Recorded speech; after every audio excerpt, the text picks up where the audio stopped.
Hello, everyone, and thank you so much for joining us this evening for our information session on the Master of Teaching Secondary Internship Program.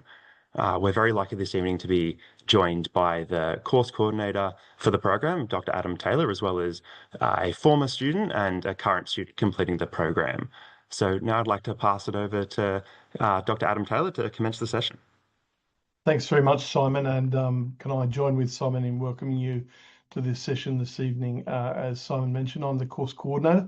I'm in my third year of coordinating this course, and I come to the Faculty of Education at the University of Melbourne from a long career in schools myself, where I was a principal in New South Wales and later Victorian schools, and following that with national leadership with the non-government school network of schools of 55 schools around every state and territory in Australia. So I've certainly got experience in this space. If we can begin our session this evening, as we always do at the university, with an acknowledgement of country. And in this acknowledgement, which you'll see before you hear, we at the university valorise the traditional knowledges which contribute to the knowledge of our nation and the knowledge of the academy. We recognise Aboriginal and Torres Strait Islander people who may be joining us this evening, and we recommit ourselves once again to a reconciled nation. We come to you this evening from the traditional unceded lands of the Wurundjeri, Woi-wurrung and Bunurong peoples. Our plan for this evening in our webinar program is to follow the program that you see in front of you here. We'll give an overview of the Master of Teaching Secondary Internship, how to apply, and the next steps. And then we've got, as Simon mentioned at the beginning, two special guests with us this evening. First of all, a Master of Teaching Secondary Internship, or MITSI, as we like to call it, alumni in Melissa Guklu, who completed her internship in 2024 and continues to work in the school in which she completed her internship. And we also have a current 12-month MITSI candidate. We'll explain a little bit more about that when Oliver Murford speaks with us a little bit further down the track. So that'll be towards the end of our session. Thanks, Simon. The next thing perhaps to note before we get into the detail of the MITSI course itself is to note that in joining the University of Melbourne, you join Australia's #1 university, ranked so in the QS World University Rankings. And while the university is in the top 20 universities internationally on those similar rankings, it's worthwhile noting that in education, in the Faculty of Education, in the discipline of education, the university ranks 12th in the world. So you certainly would be joining a highly regarded and what I believe to be an excellent faculty to undertake your initial teacher education training. You see here in this slide that students are indeed at the heart of what we do in the university's current mission statements. The university has both committed to and works very hard to ensure that students are at the centre of our work. That is, understanding the needs of students and the variety of services that are available and open to you, embracing diversity in a real sense of belonging and inclusion, which are coupled with high quality courses and subjects which are always under review to determine what can be improved in the work that we do. The people who you will work with, should you choose to take up an internship, people highly committed to your success, and high quality support is offered throughout. The internship program that we're going to talk about today is really like other countries' residency programs, as they're known. Such residency programs are well advanced in the UK and the US, and they're a real opportunity to integrate theory and practice. You'll undertake your internship within the support of a community, but also within the strong support of a school community, and that is backed by the school-university partnership agreement, which each school signs to. You'll have a head start to substantive employment within your internship school, and as no doubt Melissa will share with us later, it's very common for us to see students who complete their internship go on to continue working within their internship school. What is important to remember, though, is that the internship program is exactly the same in curriculum, in its scope, and in its sequence of subjects as the regular MTeach program. So that every student who completes the internship is completing the same Master of Teaching degree that other students in the faculty who are undertaking an initial teacher education program complete. Thanks, Simon.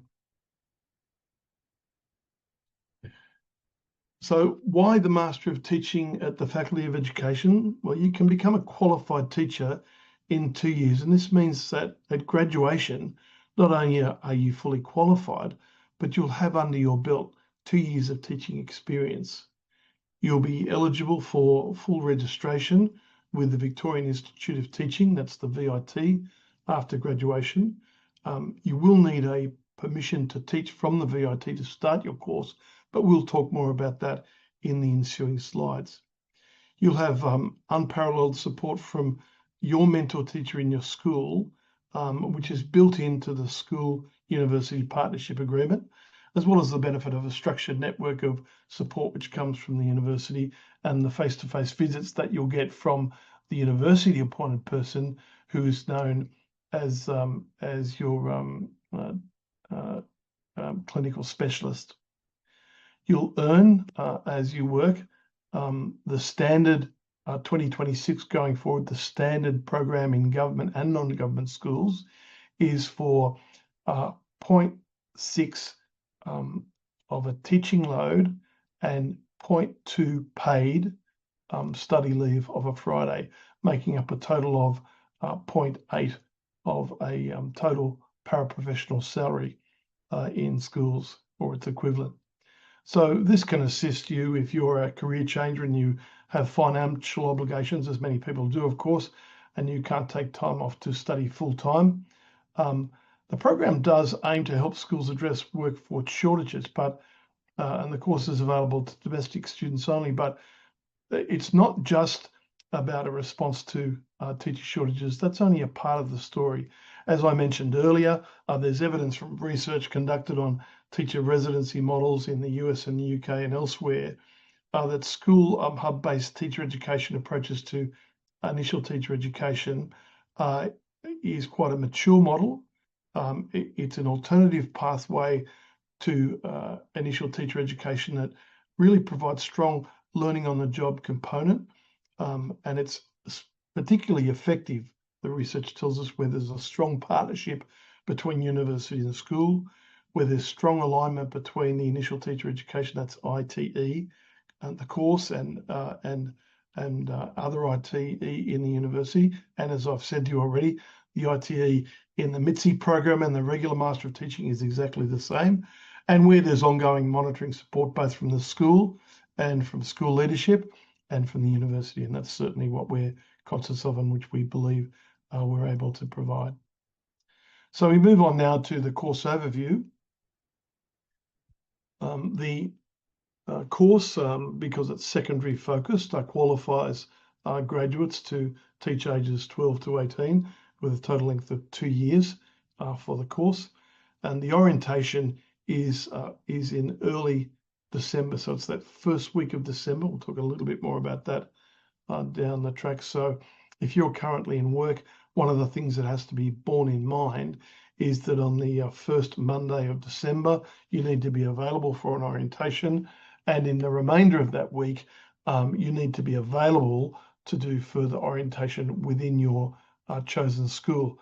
The school that you are employed at, or which you win employment at, may not take every day of the Tuesday, Wednesday, Thursday, Friday of that week, but there needs to be an availability from you. So I say that up front so you're aware of that. Study mode is full-time. As I said earlier, it's paired with a 0.6 full-time equivalent teaching load in a Victorian secondary school with 0.2 paid study leave, which always happens on a Friday. That's important to note. The Friday study is required because that's what makes it workable with the university and getting everybody in the same place at the same time. So that needs to be factored into your thinking as well. There are 13 subjects over the course of those 3 years, 2 years, pardon me, 3 intensive study blocks. The first intensive study block is in the first year. In your case, that would be January 2026. The second intensive study period is the last day of school term 2, 2026, which is an orientation day, and then a week break. And then in the second week of the school holidays, that winter intensive continues. And then the final study intensive takes place in January of 2027. There is other study of a Friday in university term time to complete the 13 subjects of study. We move on now to looking at the various learning areas. You must have 2 learning areas to be eligible for this course. And the learning areas are the subjects that you'll be teaching in secondary school. And this is typically your majors or your minors in your undergraduate degree. There's further information on learning areas that you can see on this page. And I note with you that this session is being recorded and will be made available to you, so you can check out that link there later on. So your bachelor degree or even postgraduate study that you've done can be considered in an assessment to determine your learning areas. You note here on this page that the learning areas being offered in the MITSE course are more limited than the Master of Teaching at the University of Melbourne Faculty of Education that are offered in the face-to-face full-time MTeach course. That's because the MITSE course really focuses on 2 areas, that is, on 2, I think, priorities.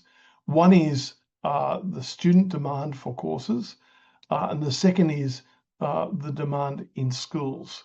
So these are areas where we are fairly confident that candidates who put themselves forward as interns are likely to be picked up by schools, because it's where schools have a strong need to pick up teachers in these areas. So the slide shows you the learning areas that are available for the internship program 2026. If your learning area doesn't appear here, unfortunately, you may not be eligible for the internship course, but you can consider our regular Master of Teaching, which has additional options. So essentially, the Master of Teaching teaches you how to teach. Your prior study provides the content knowledge honed through your learning area study that you'll undertake through your master's degree. And we move on now, and we talk about the selection process in more detail. I do note for you that it's mid-August that you need to, there's been a slight adjustment to that date. It is in fact the 18th of August, but we'll reaffirm that in a slide to come. But these 9 boxes here really take you through the details of the process. So you need to complete the TCAT initially. The TCAT stands for the Teacher Capability Assessment Tool. It's a tool that's been designed to be completed by all potential students, and it really aids us in determining the suitability of candidates for teaching. It's only one of a number of tools that are used to gauge your suitability as a teacher. I would note with you that the most important instrument that the university uses to determine your suitability is the interview with a potential employer. In the internship, you need to win an internship with a school as you would win an employment position in any job. You're not placed you are employed. And so that's important to note. You apply for the course online. The place to apply online will be shared with you before we finish this evening.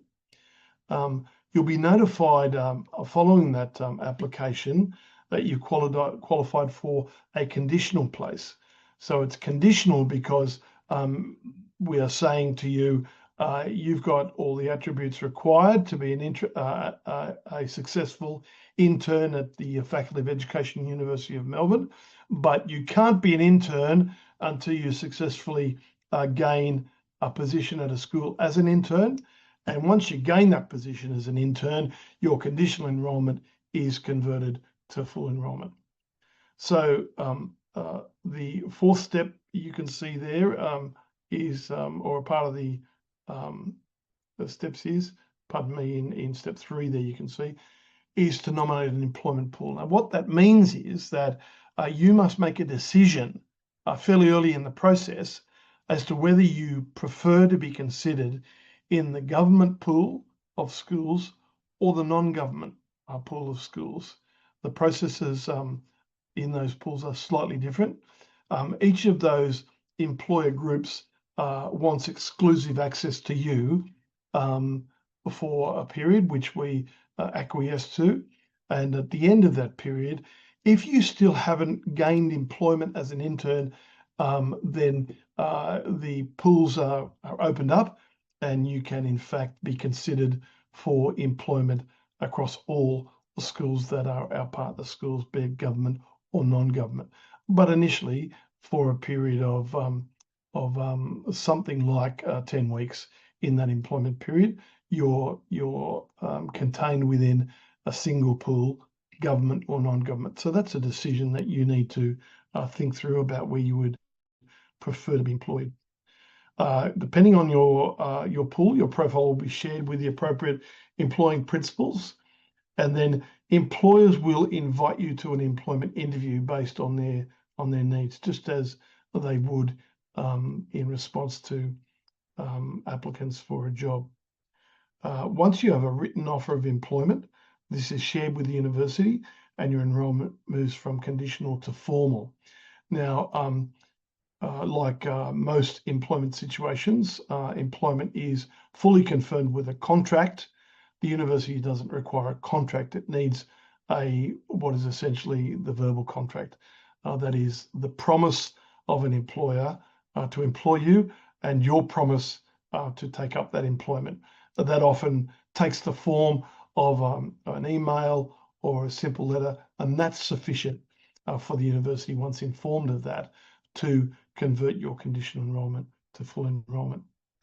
Successful candidates will receive their formal offer for the course via email, and then the university submits your application to the Victorian Institute of Teachers.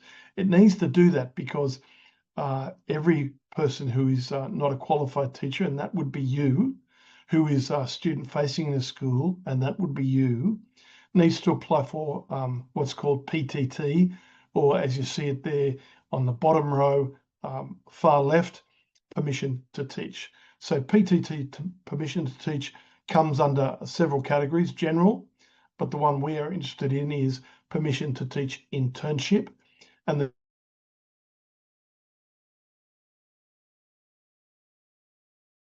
the permission to teach internship essentially on, and if you are enrolled in a internship course, of which this is a registered version thereof, then you are granted permission to teach internship and are able to then be student facing. We note there in the middle bottom row, the permission to teach from the VIT can take up to 12 weeks. It's not known to take any longer than that, with the exception of people who have taught overseas when police checks need to be got from overseas, and sometimes those things are beyond the VIT's control. But they're rare and individual cases, and we would treat them on a case-by-case basis. So once the university submits your enrolment to the VIT for processing, you, in collaboration with your school, continue with and finalise that PTT application. That'll all become clear at the time, because the paperwork that goes with it makes it clear. And then you start your course following the first week of December orientation. The actual course proper starts in January, the first week of January in 2026. So that's the detail there. We move on now to the employment webinars. Once you have your conditional offer, you'll of course be very keen to get further in details and to understand how the employment process works. We don't need to go into detail about that now, because at the time there will be appropriate webinars that help explain that to you. You can see the dates there, ones that you can pencil in your diary now so that you can make sure you're available for them. The government pool webinar on September 3 evening, and the non-government school webinar the following evening on September the 4th. There are fees associated with the course, which we see on the next slide. You'll note that the use of the conditional maybe Commonwealth supported places. We've written this because at present it's not clear that all places will be supported, although it's likely. What this means is that there's significant support for domestic candidates for initial teacher education places. We're not able to say with certainty that it will be for every student at this point because of where the funding arrangements are with the federal government. Although what I can say is that it's certainly been strongly supported in the past. I can't say more than that, but there certainly will be Commonwealth supported places, even if they're more limited than they've been previously. Also of note is that you would be interested in what you're paid. The rate of pay for those in the government pool is a level 1.3 paraprofessional salary, as per the Department of Education appropriate award. Now that full-time rate is $64,422 as of the 1st of July this year. That's $64,500, but that's full-time. You need to bear in mind that you would be paid at 0.8 of that rate. That is 0.6 teacher load plus 0.2 paid study leave of a Friday. What that looks like in the non-government sector is commensurate pay. So the awards differ from even within that non-government sector. What is clear in the school-university partnership agreement is that the pay for interns needs to be at least comparable to that salary level in the government school sector. So that brings us to the point now where we can talk about entry requirements, admissions, and some other information. So the entry requirements as we move on is, and this is reiterating a step we talked about earlier today, is first of all, complete and meet the teacher capability assessment tool. That's where you'll find it there. The undergraduate degree from your approved institution, of course, is a prerequisite, and you need to have 2 learning areas which are identifiable within your undergraduate degree or other postgraduate study, and further details on that can be found at the link which you see under the second heading here on this page. The third thing, which is a part of the initial teacher education reforms, is the third item here, which is not peculiar to the University of Melbourne, but is in fact national, and that is that teachers need to complete the LANTITE. The LANTITE stands for the Language, Literacy and Numeracy for Initial Teacher Education. It is conducted by the Australian Council for Education and Research on behalf of the university to meet its requirements under Australian regulations for initial teacher education. And that needs to be completed in the course of the first year of your study. There are, I believe, 3 or 4 different windows where you can complete that requirement, but that needs to be borne in mind, and it does have a monetary cost, it's under $200, I believe, but there is a monetary cost associated with that. So that's English language requirements, which allows the university to meet its obligations of awarding an initial teacher education degree to you. And finally, the permission to teach, which we talked about just a moment ago.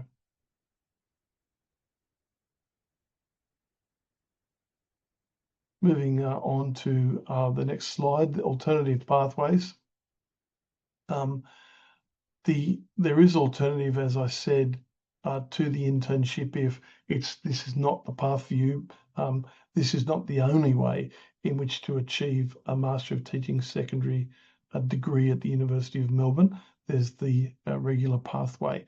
The regular pathway, that is full-time study in the university, does in fact have some flexible options, as you'll see in the middle circle there. The regular course is 2 years, as is the MITSI program, but there is an accelerated program which is 18 months, and there's a extended program which is 3 years. It doesn't offer internship paid position in a school, but I will note with you that under recent reforms, there is some payment for the practicums that students do in regular initial teacher education courses in Australia as of 2026. The regular course offers a broader range of learning areas than we can offer in the MITSI course. And what you should note in the fourth circle is, I think, worthy of your special reflection and discernment. That is, you can undertake the Master of Teaching Secondary course as a full-time student in your first year, and then there's the option, and this is indeed what Melissa and Oliver, our guests tonight, both did, that is to transfer from the full-time program after their first year and to complete their second year as a 12-month MITSI student. So that's a great way to ease yourself into teaching before commitment to the internship, if that's for you. So there's a range of options and a range of ways of getting to the finished post with your IT at the University of Melbourne. So how to apply is the big question. Applications are currently open. They'll close on the 18th of August 2025. You'll see there that the applications are made online, and there is the link for you, which you can catch up with when this presentation is distributed to you. And we do recommend that you complete the TCAT before submitting your application. It will give you a good indication of where you sit and your readiness for the course. If you want to learn more too, if you simply entered, if you can't remember that link there on the screen and you wanted to look at it urgently right now, you could Google search UniMelb Master of Teaching Secondary Internship, and that will take you to the first hit. It will be, in fact, the page that you're looking for, so you can go there right now if you chose. So that brings us to the point where I'd like to invite Melissa and Oliver to speak. So by way of beginning, as we gather your questions or comments or things that you'd like to ask them, I might just begin by getting them to introduce themselves and to give us a potted history of how they came to the MITSI course and where it's taken them since, in the case of Melissa. And in Oliver's case, we'll get Oliver to go second of where he finds himself at this point in the course. So welcome, Melissa, and it's over to you for a couple of minutes. Can't hear you, Melissa.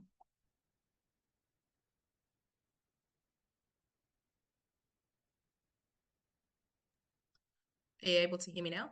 Yes, we can. Go ahead. Yeah, sorry about that. Thank you so much, Adam. I wasn't originally planning on getting into teaching.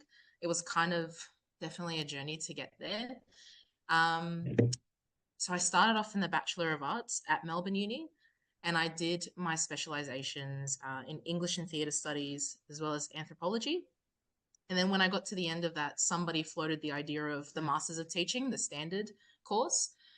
So I thought I'd give that a go because my majors counted for me to qualify for the learning areas of English and the humanities. And after about a year of the standard course, I felt pretty comfortable with the idea of being in a classroom. And especially after having the really, really early placement round at the start of the year, and then the kind of end of year placement to really cap off my studies, I could see that I had made some growth. So I was able to say that I'd be able to take on the challenge of doing an internship, so studying at the same time as teaching. I also had an existing relationship with the school that I did my internship at, which wasn't one of my placement schools. So I thought I could take advantage of that and give the internship a crack. So, like Adam said, I was part of the cohort that transferred over to do the internship in my second and final year of the degree. Thanks, Melissa. And existing relationships is important. One of the questions that's asked of candidates when they apply is, do you have an existing relationship with any schools? And existing relationships can be important. Sometimes students have an existing relationship with a school that they did a prac in their first year, if they were in fact 12-month MITSI candidates. Other times it's like you, Melissa, where it's other relationships that you've had. So we interpret existing relationships quite broadly, but they can be a source of joining a community that you know and you feel comfortable in. Melissa, I'm interested in your undergraduate degree focus. English obviously is very obviously a cognate study for English study in year 7 to 12 in secondary schools, but anthropology less so, but it did qualify you for humanities. Can you tell us a little bit more about that? Absolutely. I think it's a great, a kind of a bonus almost if you come into the teaching degree having a specialization that's not immediately black and white. So it's not immediately like law leads into legal studies. With anthropology, it really qualified me for, in the humanities, sorry, that there are 4 areas. So there's civics and citizenship, economics and business, history, and geography. Anthropology really prepared me for the history and the civics and citizenship side of humanities. But I think it also helped me understand why we teach the humanities subject, which often is a difference between someone who goes into teaching with the passion of just teaching content versus someone who goes into the degree with a passion of teaching the students to be better people in the world around them and the world around them. And so I think anthropology prepared me not only for the content of civics and citizenship, so how to be a citizen in Australia, as well as how to be a global citizen, didn't just teach me about the history of Australia as well as the history of nations that we are quite connected to, but it also taught me the importance of creating a well-rounded person. And education, that's the goal of education at the end of the day, is to create a well-rounded person who's going to be productive in their society as well as contribute in a positive way. So Thanks. those things. Thanks, Melissa. Yeah, and we'll come back to you. I want to ask you in a few minutes' time about what have been your key challenges, or were your key challenges in the internship year, but also what were the greatest joys. So, but we'll come back to that. I want to give you time to think about that. And in the meantime, if we could turn now to Oliver, and Oliver, get you to tell something of your story about how you came to the internship. Yeah, sure. So I also did my bachelor's degree at the University of Melbourne. I studied mathematics and physics, which lined themselves up nicely to 2 learning areas within the MTeach. And I did apply for the internship from year 1, and I wasn't eligible, and I found that a bit disappointing. But I went through with the regular pathway for the secondary program, which doesn't involve an internship but placements instead. And I actually felt that I was much better placed to then transfer into the internship after 12 months. So I had spent a year learning learning about teaching and learning about the area, the subject areas which I was going to be employed with. And so I think that it's a good option for a lot of people. And so my last 12 months, well, in fact, the last 6 months, I'm still going with it, have been spent doing the second year of the internship program at my employer school. Excellent. So that, in fact, ladies and gentlemen, that makes Oliver and Melissa both 12-month MITSI students. So the 24-month MITSI program simply means that it's interns who begin their Master of Teaching program in an intern student-facing capacity, whereas there is the option to start your degree in the regular full-time course and then turn to the internship in your second year only, which is the 12-month MITSI course. So Oliver, thank you. We'll turn back now to Melissa as you think about the challenges and the joys in your internship to date. But moving back to you, Melissa, tell us, what was the biggest challenge for you in your internship, and what brought you the most joy? I think definitely have to be realistic about the kind of negative of doing a major that isn't straight away black or white is you then don't have the kind of junior or the senior, because even a year 12 student, what they're meant to learn in VCE humanities, for example, is very different to what you would have done at university. And so I think definitely the first challenge is knowing to plan lessons that are pitched to the level that students are at. And knowing how to actually sequence your lessons so that you're covering the right amount of content in the right amount of time. So that was a massive challenge because you don't get to choose the learning areas that your placements are in your first year, for example. So I had both English placements, and then in my internship year, I was given some humanities classes, and that was obviously a challenge because I had never taught a humanities class. So you definitely have to keep in mind that there's a little bit of work that has to happen behind the scenes and a little bit of collaboration as well to wrap your head around how to plan units of study or lessons of study for the learning areas you didn't get practice in. Thanks. And the joys, yeah. Melissa? The joys is definitely seeing yourself improve. Like definitely. I look back at the lessons that I had made for my AFGT early on, because you'll do your AFGT very early on in the year. So just explain for the audience what the AFGT is. So that's almost like a way for you to prove that you can graduate from a teaching degree. Yeah. You have to analyze and evaluate and basically examine a sequence of lessons that you've developed and you've delivered in a particular class, as well as how you meet the professional standards for teachers in Australia. So the AFGT is a form of Graduate Teacher Assessment, or GTA. AFGT stands for the Assessment for Graduate Teachers. The University of Melbourne is one of 18 consortium partners who put together the AFGT as their form of the Graduate Teacher Assessment, which is required under recent Australian reforms for initial teacher education. So every IT candidate in Australia does some form of graduate teacher assessment, and the AFGT is the one that Melissa's talking about here. Yeah. So you'll definitely see your growth. By the end of the year, your lessons look so different, but also your relationships look very different. You'll always remember the first class that you taught. That year 9 class that I had for English will always be my best and most special class, for example. So that's definitely the joy of having your own classes while studying.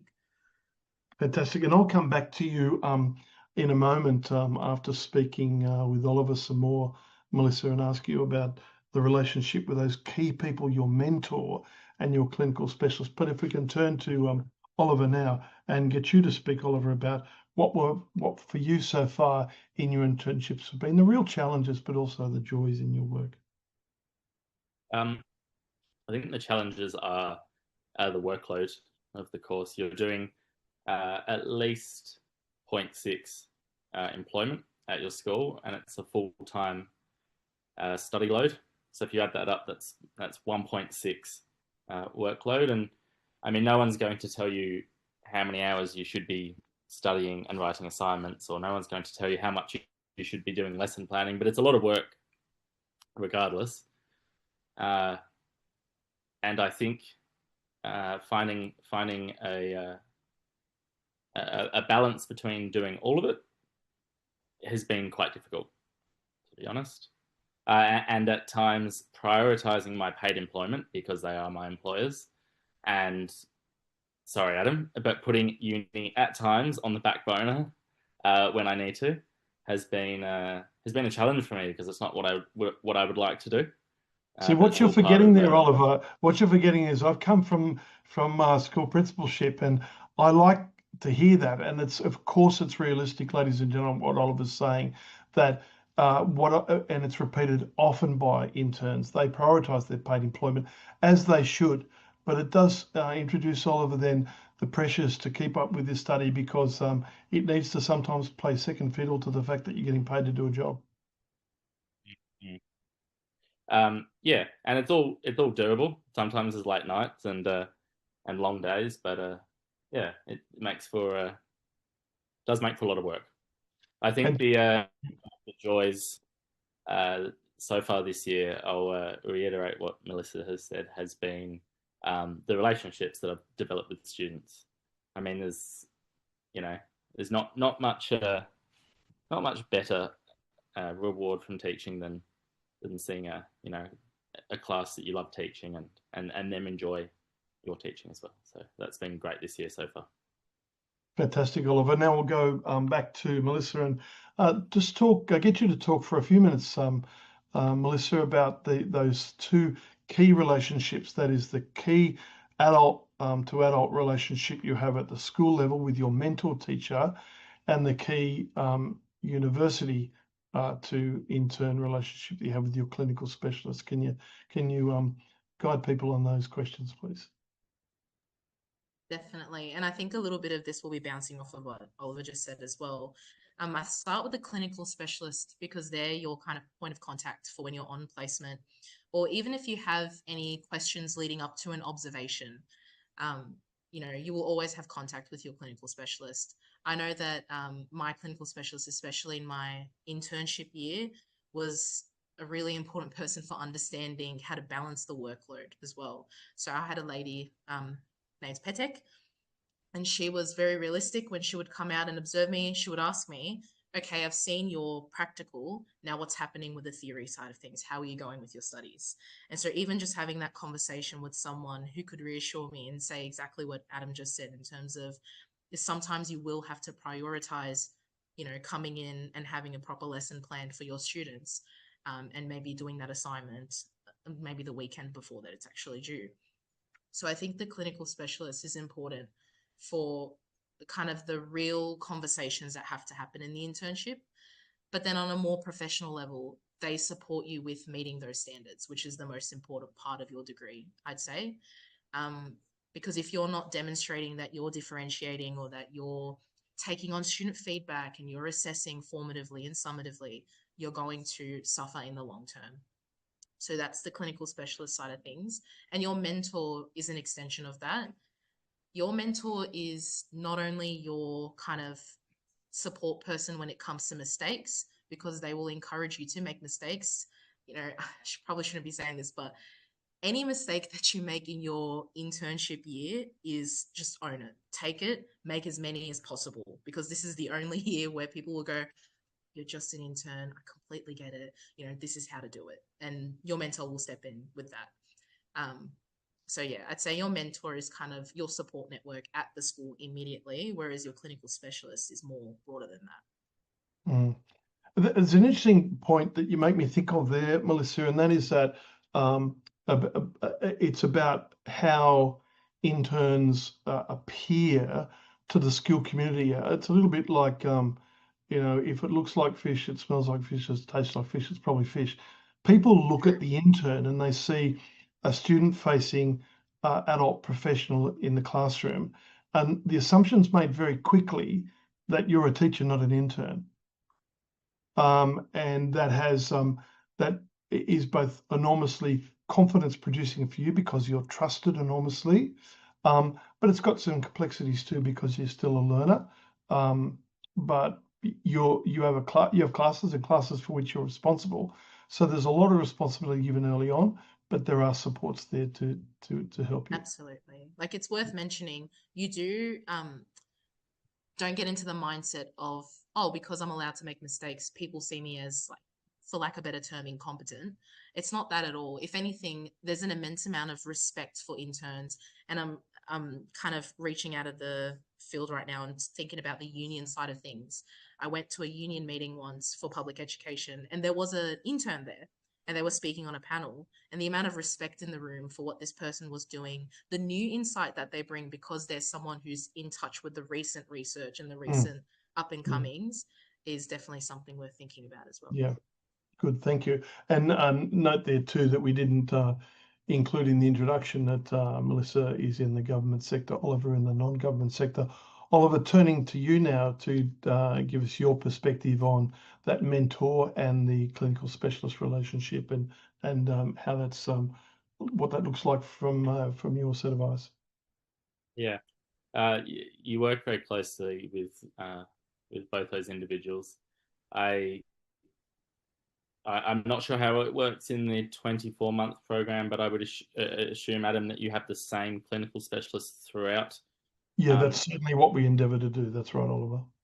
And they know the university program quite well. They're part of the team who delivers it, assesses it, and they're also now an individual who will come on site and watch you teach and provide feedback. So I think having that link between what is ideal pedagogy and what you're doing, and trying to bring those two things closer together, that can be really helpful. And your mentor teacher at your school knows the culture and the common practices and the policies at your school better than anyone, or certainly better than your clinical specialist, and will help you to, understand the systems and the way things are done. And if you're walking into a class which has a whole heap of lesson plans done for you, or if you've got, a lot of work to do over the summer, they're the person who's going to ease you into the role. I find I'm in contact with my mentor teacher multiple times a day. So yeah, both those individuals, they serve very different roles, but they're both crucial during your internship. Yeah, and as I said at the beginning, Oliver, all the research about internships suggests exactly that that tripartite, that triangular relationship, mentor, intern, clinical specialist, is really critical to internship success. Melissa, is there anything else, just in coming towards a conclusion, that you'd like to add, which you think is really critical and important for prospective MITSE candidates to think about or to know? Absolutely. I'd say, on a kind of real note, from student to student, because I'm still learning every day, I think if you make the decision to do the full internship or the transfer, either or, from the get-go, I think you need to be quite organized. And it's absolutely no joke. Like Oliver was saying before, you need to manage the workload for your employers as well as your institution of study. So I think something you need to think about really early on, which I did, and it helped me a lot, and I can still share these resources with pre-service teachers who come into our school, is coming up with a system for yourself of how you're going to tackle your assessments.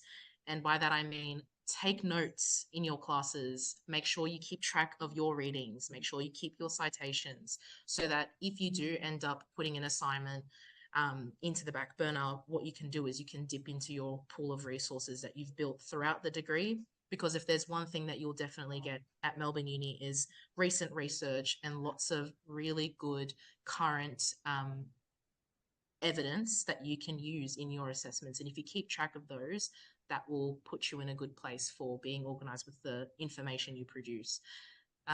So yeah, really early on, just make sure that you've got a clear timetable for yourself and you've got a clear system of organizing your notes and your learnings.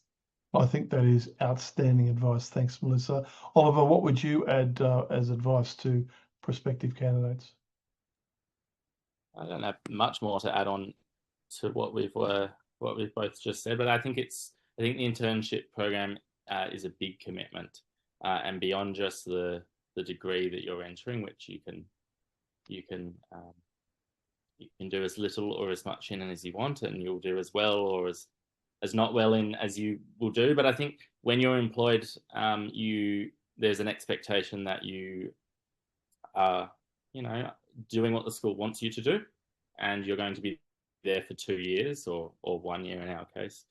But I think it needs to be something that you are willing to commit to for a length of time. So yeah, you're right. Not for everyone. If you're not sure if it's teaching, might be for you, but it also might not be.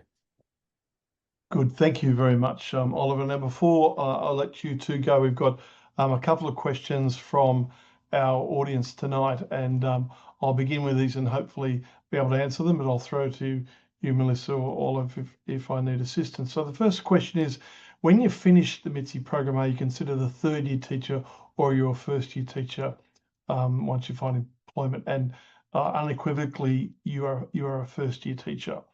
You're considered a paraprofessional while you're doing your internship. So that's ubiquitous across Victorian schools, but really across the entire sector in Australia. Do you get paid sick leave days and annual leave as a teaching intern? The answer is yes. So your conditions are equivalent to paraprofessional 1.3. So you can see those, they're public, those award conditions for government school employees. In the non-government sector, as I said earlier, what is expected is that the conditions offered to interns are equivalent to or better than what is offered in the government schools. So that's what can be expected, and that is tied into the school-university partnership agreement, which is really the contract for interns. Third question, is it possible to seek an internship at a school which is a partnered school with the university for placements, but not for the internship program? The answer is absolutely yes, and this happens all the time. The MITSI partner schools is constantly evolving and growing. So a school may not in 2025 be a school which has an intern, but would be welcomed on board in 2026. All that it needs to do is to agree to abide by the school-university partnership agreement conditions. So we often see the extension of our partner schools come with potential interns who have an existing relationship. Sometimes it's one's alma mater. Other times it's a place where people have been doing an after-school care program or a camp program with the school, or some other kind of employment as a sports coach.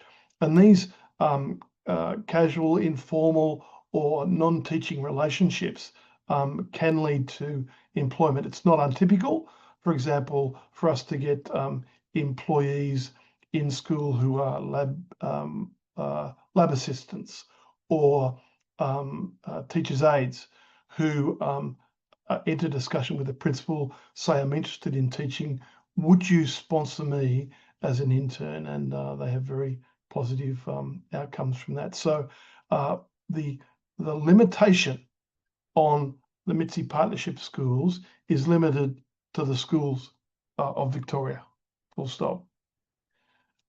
Fifth question, what's the difference between a single and a double learning area? It is possible in a couple of subjects to do your first learning area and your second learning area as the same subject. So in not next year, but the following year, mathematics will be offered as a double major. Currently, there's a double major in visual arts and design, and there's a double major offered, or double learning area, I should say, in humanities and humanities additional. So that is possible. Can you teach outside of your learning area? The answer is, as an intern, one of the conditions of your PTT internship, your permission to teach, is that you can only teach in the areas in which you're being in which you're studying, that is your learning areas. Once you're fully qualified as a teacher, then, and this happens in teaching all the time, teachers not infrequently teach outside of their direct discipline area. So just because you train as an English teacher or as a math teacher doesn't mean that you can't down the track teach software design, for example, as an interest develops, or you do some further training in that, or simply you're asked to do that by your principal. Here's a question for you, Melissa. Having completed the MITSI program now, do you think it has given you the great advantage in being a teacher compared to someone who doesn't do an internship program? What would you say to that inquiry? I will say yes, and I know I'm biased. That sounds like, of course, she was going to say that. But I will say, like, at the end of my internship year, I was approached to take on the responsibility of being the humanities domain leader, only because throughout the whole year, I was always so keen to share immediately what I had done in my humanities learning area at uni. So I think the benefit of an internship is you take whatever you've learned, you take whatever practical thing you've done for an assignment at uni, like making a unit plan or coming up with new and inventive ways to engage learners, and you immediately apply that into the classroom, and you're supported in applying that in the classroom, compared to if you had done a standard degree and graduated and you were a graduate on your own trying to figure out what to do with all this information. So I definitely think it's given me an advantage. And although you graduate as a first year teacher, you are seen as almost someone who's got a bit more experience than a graduate teacher. So my school, for example, to be fully transparent, I work in the public sector. My principal told me in my interview that because I had done my internship, I would be paid at a range 2 rather than a range 1 level. So a level 1, range 1, and so on, because you're paid according to your years of experience. So there's definitely that to consider. Thanks, Melissa. Quite a few questions coming through from our audience about the difference between the public school, non-government school experience. And we've got Melissa in a government school, Oliver in a non-government school. We'll get their own views in a moment, but can I say from my experience that there is lots that is the same about schools within a system. So Oliver's working in the Catholic system, and there's something similar about Catholic schools, but then there's something particular about the particular kind of Catholic school he's in. And then even within that network of schools, each of those schools has its particular culture and its particular way of doing things around here. The same with government schools. There's lots and lots, which is government school to government school, which is the same in terms of procedures and expectations, but each individual school has its particular culture and its particular situatedness with its community and their proclivities, their strengths, their advantages and disadvantages. Some people say, working in a disadvantaged school is harder. Working in a privileged school is easier. I would say to you in response to that each of those different kinds of schools has its different challenges. In a high-performing school with advantaged students, there can be incredible expectations from parents, which creates pressures and challenges of its own. In disadvantaged schools with disadvantaged communities, that has a different set of challenges and pressures on the teachers. So some people love working in disadvantaged schools. Other people love working in other kinds of environments. So I don't think it really is horses for courses. What I can say before I turn to you, Melissa and Oliver, for further comment here is that whichever school it is, what can be said about really the whole of the profession is that it's hard to find on this planet a profession which is more human-centered. And Melissa said it beautifully at the beginning in saying the key thing about teaching is that you're dealing with the growth of humans rather than the teaching of subjects. And that there are few jobs with greater moral purpose. Teachers will never be millionaires, but they get millionaire experiences of job fulfillment. So there's my comments. Melissa, Oliver, what would you say further to that about the differences or between schools and what you've experienced both in your practicums and where you are now? Let's start with you, Melissa. I definitely agree with you, Adam. I feel like obviously I can't speak for the private, but from my point of view, it's always been public reflects the locality of the school, the immediate community of the school, whereas private, I think, creates much more of a unique school culture. So it's within the school that a culture is created. Not to say that public schools don't have a culture, because every single school, regardless of the sector, has a unique culture and a way of doing things. But I feel like, for example, Glenroy Secondary College, where I work, reflects Glenroy. Whereas I feel like one of the placement schools I had, which was Aitken College in Greenvale, had a unique culture that was tied with the Uniting Church that it was aligned with and the values that it was aligned with. So I think you have to be mindful of every school has a different culture. There's different ways of them creating that culture. And in saying that, yeah, so there are some policy differences, I'd say, but it all boils down to culture and how it's created. And excellent points, Melissa. And you make me think there too of the fact that that interview with the principal and the principal's delegates is so critical, because it's the school making a judgment about whether you are a good fit for them, but it's your opportunity too in an interview situation for determining whether that school's a good fit for you. Oliver, what comments would you make here? I might disagree with Melissa a little bit here, bearing in mind I've only had one experience. But I think that the diversity among private schools and the diversity among government schools would be far greater than the average government school and the average private school. So, I mean, yes, you do have to make a decision about, do you enter the public stream or the also the government stream or the non-government stream. Even once you've made that decision, you've got such a wide range of schools that you might be offered an interview at, or you might choose to work at, that I'm not sure that that decision is, is the be all and end all. It's there are such a wide range of both kinds of schools. Yeah, a really good point, Oliver. In the non-government school network that I worked in, which is Edmund Rice Education Australia, Edmund Rice Education Australia runs 22 flexi schools, which are schools for what's known to be Australia's most disadvantaged students. They're fee-free schools and incredibly educationally disadvantaged young Australians. And they also run some schools which are among the wealthiest schools in Australia. So the point is, both in government schools and in non-government schools, the diversity within those sectors is greater than, or as great as, the diversity across those sectors, which is the point I was making, and a point really well made. That brings us to close to a close. Simon, just throwing back to you, is there any other things that we haven't covered tonight which you think need to be said? Not really at this stage, Adam. You did a really good job at explaining the application process and what the next steps for all the students who are attending today. I would just reiterate what Adam said, to make sure that you do submit your application prior to the 18th of August. Unfortunately, we typically don't accept late applications for the program, so we really need you to get that application submitted before the 18th of August.